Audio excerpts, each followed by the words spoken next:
Hi, everyone. Thank you so much, Maggie and Lisa, and thank you, Savvy Ladies, for inviting me to talk to you all today. I'm going to start by reminding you that I'm not a lawyer or a finance expert. I actually come from a journalism background, and in 2010, I found myself facing divorce with two young kids after a 16-year marriage. And I felt this urgent need to reach out to other women who'd been through it and to hear what they'd learned. I thought if I could just connect to them, I would figure out how to make it through myself and how to get my kids safely through the process. But since I was the first person in my social circle to get divorced, I really didn't have anyone to turn to. I also had this very steep learning curve ahead of me. I had never hired an attorney before, and so I was faced with that job. And of course, New York City has some of the best lawyers in the world, but how do you know who's the right lawyer for you? I ended up finally finding a lawyer through a friend of a friend, and I liked her a lot, and she was super smart, and she totally got my story. But even though I'm a pretty confident person with a journalism degree, I was embarrassed to ask her every single one of my questions. I actually thought that she might fire me if she knew how little I knew about the process. And at one point in our divorce negotiations, when I hadn't heard from her in 2 months, I thought she had fired me until somebody finally told me that the term of counsel, which appeared next to her name, was actually law firm speak for semi-retired. She only worked 3 days a week. And so it took 3 very long years for our divorce to finally get completed. And I made countless blunders aside from that one, but I came out of it alive, and I realized that there was a real need in the divorce arena for both community and education. So with Untied, I set out to create a kind of real life and online gathering place for women to find support and to trade notes on good professionals and how to work with them. Today, I see myself as sort of a divorcing women's advocate, as opposed to, by the way, an advocate of divorce. And I spend my time finding great professionals who can talk to women about everything they need or want to know. And these days, we have a little over 200 annual members who attend or live stream our info events for free, and about 1,500 subscribers who drop in or tune in to events when they feel the need. And we host about 20 of these events a year on topics ranging from grief to hiring a lawyer to sex and dating, blending families, paying for college, you name it. So today, what I want to give you all are the top practical and financial tips that have been shared at our panels over the last 5 years, as well as some of the most valuable pointers on keeping your sanity. Basically, what helps us become emotionally resilient. You may not even know at this point, you guys, if you're going through with divorce, but you want to be prepared. When you're contemplating divorce or looking at where to start, it just looks like a huge, scary monster of overwhelm. When a job seems so daunting and huge that it can be paralyzing, it really helps to break it down into checklists, right? I'm not going to say that these will make it easy, because obviously the whole process of divorce is hard. But if you roll up your sleeves and tackle each of these items one by one as they fit your situation, you're going to be on much firmer footing if and when you proceed with the process. So let's start. For many of us, especially if we haven't been the high-earning spouse, it's the financial questions that loom largest and tend to be the most terrifying. Okay, so here are 3 important first steps. Begin tracking or recording everything you spend money on over at least a 3-month period, down to even the granular items like your daily soy latte. It is so important that you know exactly what it is you need to live on. You can throw receipts into a bag and add them up. We actually host an event called Add It Up Day to help women get started. We come together and kind of make a quilting circle kind of vibe out of it. But you can also download software like mint.com, which will help you, does a lot of the work for you because it connects directly to your charge cards, and your ATM card. Second, you want to open a bank account in your name if you don't have one already. If possible, start squirreling money away in that account, whether it's from your, regularly, your paycheck, or monies from family members who want to help you out. Keep that account separate, maybe even at a separate bank than the one that you have a joint account at. And just remember to keep putting money into it and looking at it as a kind of a personal agency fund. Third, get a credit card in your name if you don't already have one. You need to establish your own credit history going forward. You may need it for paying rent, qualifying for a mortgage. In my case, I wasn't really awake to the fact that I was paying all of our Amex bills, but my spouse was actually the primary cardholder on the account. And so he was the one that ended up with the gazillion miles and points. Okay, now this is a very long list. Don't freak. Depending on who in your household handles most of the financial responsibilities, you may have familiarity with none of these, some of them, or most of them. In general, these are the papers that document what you as a couple make, what you have, what you owe, and what you spend. Think about making copies of these if they aren't in your full-time possession. You might snap a photo with your iPhone if they live in his home office, for instance. You want to be aware from month to month about any big changes. Watch the mail to catch statements as they come in. Pay attention to notices about any changed passwords or the appearance of new accounts or accounts you didn't know about, because sometimes this can mean money is being moved around and you need to know about that. It's also important to bring these documents, especially the last 3 years of tax returns, to your first meeting with a lawyer or your first consultation with a new financial professional. As you're doing this, or as you contemplate doing that, it's time to start thinking about assembling a team. Now, I don't want to suggest that there has to be any particular order here because everyone's situation is a little different, or that you need every single professional on this list. But one thing I see a lot among women is that they tend to put off that first call to a lawyer. They say, I can't call a lawyer until I'm sure of what I'm doing. But I urge you to call a lawyer now. The earlier you know your options and hear a lawyer out on it, he'll give you, or he or she can give you a general picture of what you might expect, the better. And I would meet with more than one. To further complicate that piece, these days you have options as to what kind of law process is best for you. You can go with a mediation lawyer who is a neutral party working with you and your spouse to come to an agreement outside of court. You can each hire a more traditional litigation attorney, which will cost more, but it will afford you your own advocate who can go to court if necessary. And there's also a newer option called collaborative divorce, which is somewhere in between the other two, because in short, you will each have your own attorney, but they're committed to staying out of court. For the purposes of right now, you want an attorney who can advise you on your rights and your situation. Next, you almost certainly need some solid financial advice. There are a growing number of financial professionals now who specialize in advising clients as they go through divorce. Stacey Francis, Savvy Ladies founder, was one of the very first. They have a qualification called a CDFP or a CDFA, which stands for Certified Divorce Financial Planner or Certified Divorce Financial Analyst. If you have a trusted financial advisor already who isn't a CDFA, that does not mean that they can't help you. But the extra certification makes it likely that they're trained to create income projections for you based on various potential financial settlements.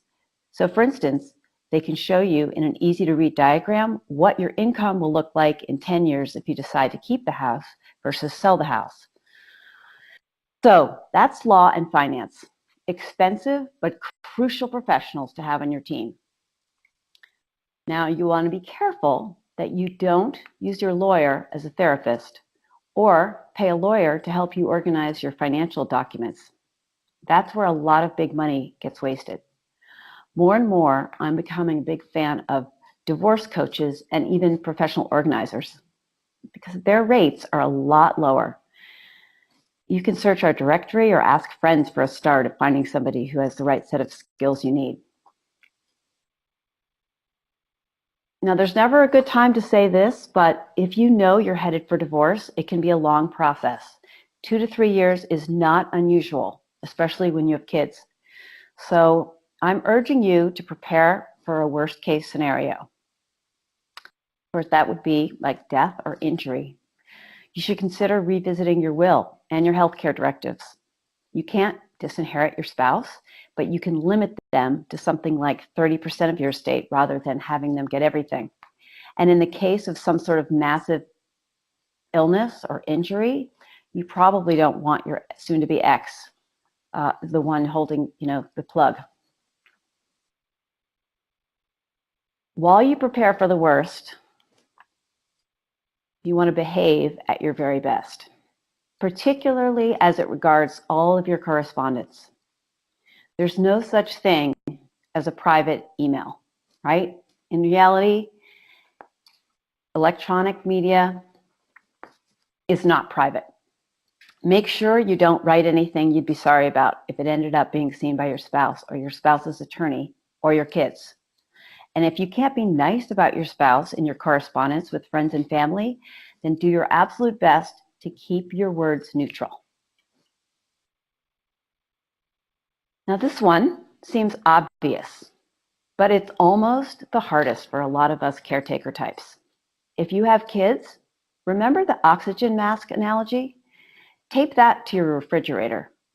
Divorce is a time when your kids are looking to you for their cues. So your energy, your mood, and your well-being are directly going to affect them.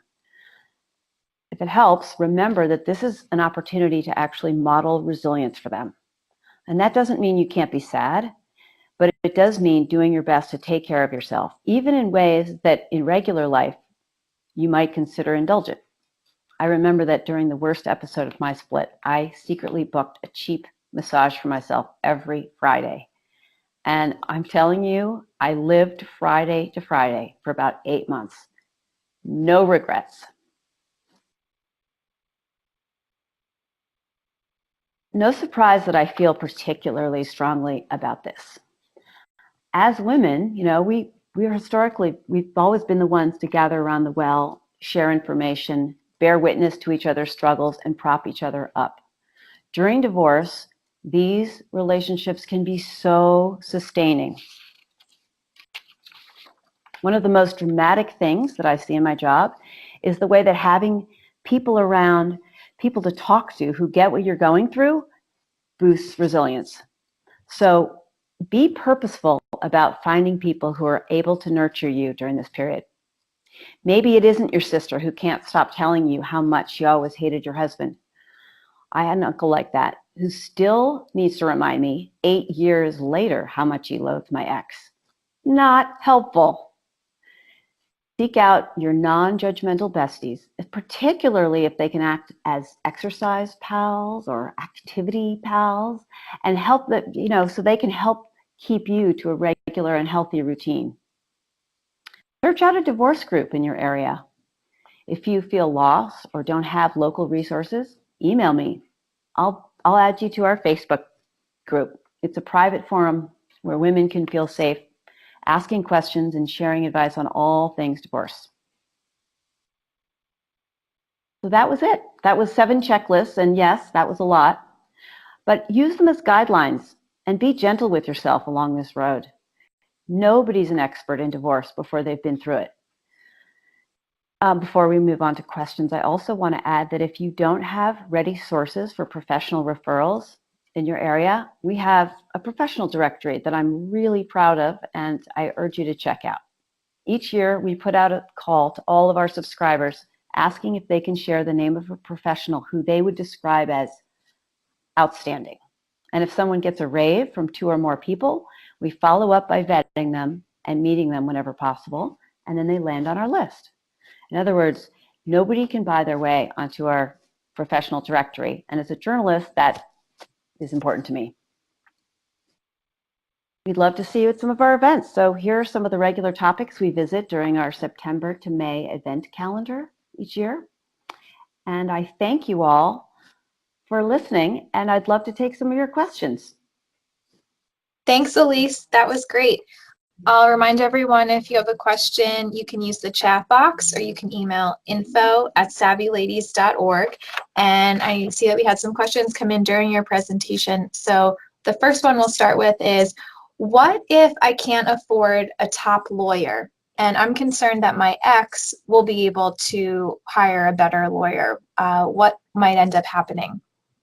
Well, technically, if your ex is considered the moneyed spouse, he's the breadwinner and he makes a lot more, he's technically responsible for covering your attorney fees as well. I wouldn't say that you should base your choice of a lawyer on who's the most expensive, but I would say that you want to get as strong a representation as you possibly can, and his attorney will likely tell him that he's responsible for the attorney fees for you as well.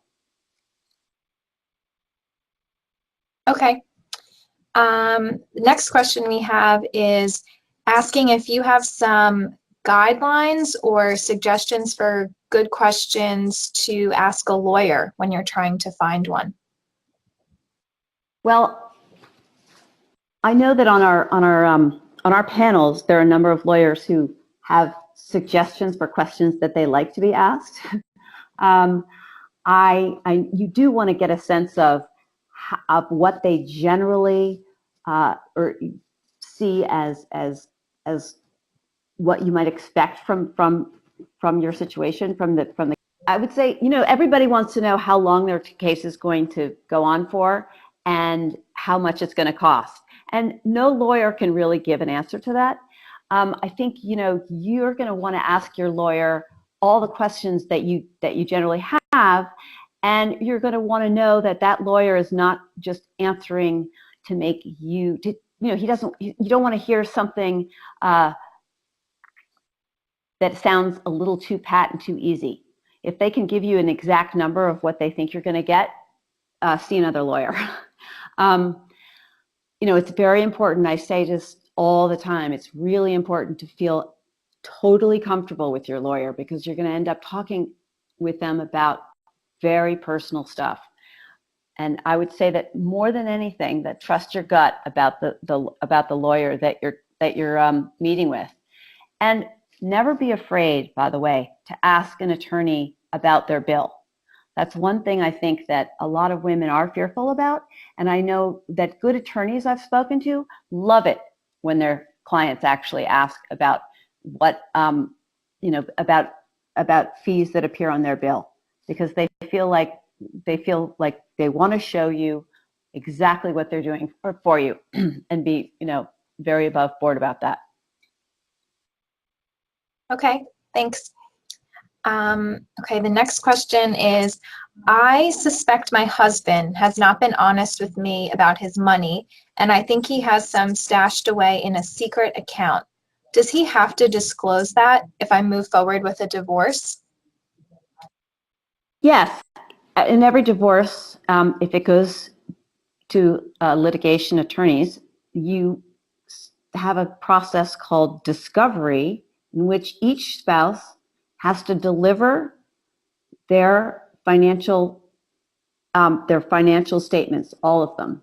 And if there is discovery that he's been hiding assets, which happens from time to time, often there will be a forensic accountant hired, usually by the attorney. And in that case, it ends up obviously costing a lot more to hire a forensic accountant. And you want to make sure, of course, that if the forensic accountant is coming in, that the money hidden is more than you would pay to actually find the money, which is unfortunately a situation that some people get into where they're hiring forensic accountants and chasing down $100,000, and the forensic accountant cost, $150,000. So you want to be balanced, but usually the discovery process yields the material that you'll need to see. Okay, good advice. And the last question, well, I'm seeing a comment and a question, so I'll combine this, asking about a divorce coach. So for those of us who aren't familiar with the term or aren't really sure what a divorce coach does, can you just talk a little bit about that and how it might be beneficial in the process? Sure. So divorce coaches have been popping up a lot in the last 10 years. More and more people are going into that field. And it's hard to know exactly, there's no particular restriction, or it's not like, they have to pass the bar.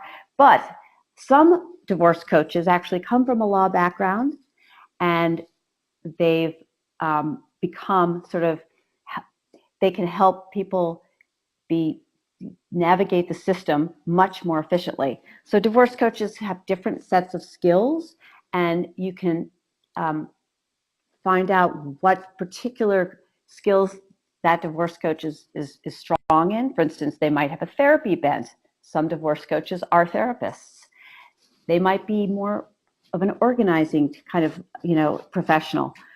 And so I think it's a great opportunity to kind of figure out where your weak points are, or where your greatest areas of need are, and then consider finding a coach that could actually help you make the whole process more efficient. Okay. All right, well, those are the questions we had. So I want to thank you, Elise, for an excellent presentation, and I want to thank everyone for joining us today.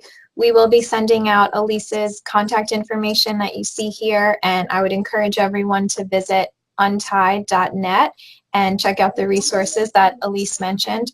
So thank you so much, Elise. Thanks, Maggie. Thank Bye-bye. you, Savvy Ladies. Bye.